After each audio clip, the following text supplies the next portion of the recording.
The skies darkened over Denmark today as the World Match Racing Tour ripped into its 7th event on the Baltic island of Bornholm. Points here are crucial for the overall standings, plus the goal of all match racers to be world champion. This regatta here in Denmark is the third to last regatta for the season, so things are really starting to hot up in terms of the World Tour and leading into the final event in Malaysia. So all the points are up for grabs. Matteo Richard has got a handy lead at the moment, so it's important for the rest of us to try and get some points on him. Tour leader Matteo Richard has a 24-point buffer into this event, but he didn't get off to the best start. For sure, it's not good to start the competition like that with a defeat.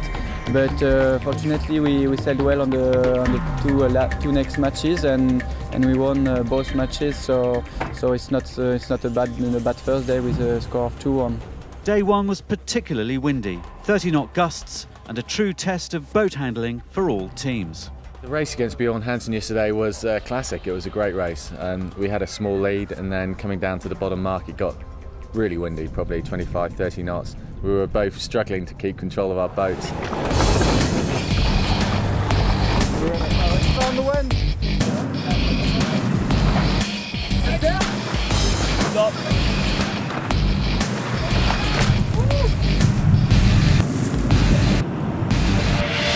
Two man overboards actually changed the policy of the World Match Racing Tour.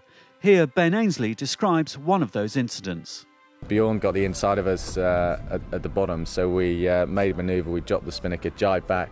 As we jibed back behind his stern, unfortunately Ian Percy, our tactician, was at the bow helping get the spinnaker down, and the bow just sort of moved away from him and he went in the water.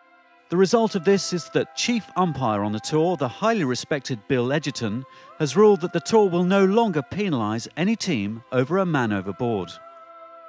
This is a sensible move all round, and the skippers here saw the reasoning in terms of fundamental seamanship. I think it's now going to become tour policy that somebody goes in the water, we'll pick them up. And that's the primary concern, is their safety. I mean, if it's a close match, we'll be in close proximity to the boat. It could well be that it's not a close match, and then somebody else might pick them up, in which case they deal with it. We're normally the first in position. If it's anybody else, fine too. There's no advantage to be gained from somebody throwing somebody over the side.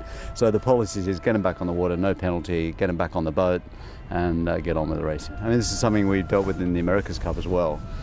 In there we actually give a penalty, but the tour policy here is we're not going to, we're just going to leave it. Racing on day 2 was tense. The pressure was on all teams because only 4 go through. There are no quarterfinals, just semis. Really lost at the start there. We were too early, so it was kind of playing catch up the whole race. Just got the lead and held on to it the whole way round, but it was a really good race, very close, and both teams working very hard. Francesco Bruni fought tooth and nail against Matteo Richard towards the top mark in Flight 16, Match 2. Here's how an incident against Richard played out.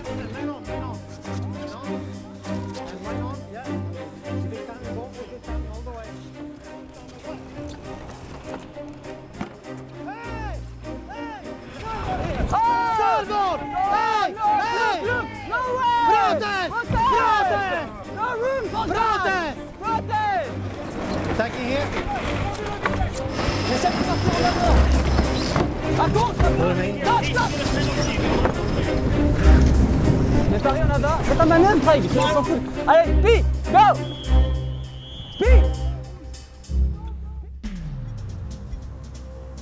Bruni lost that one, but is the top performer so far, and a shoo-in for the semis, as is Mursky. Ben Ainsley has it all to do with 3 more races left to play in the round robin.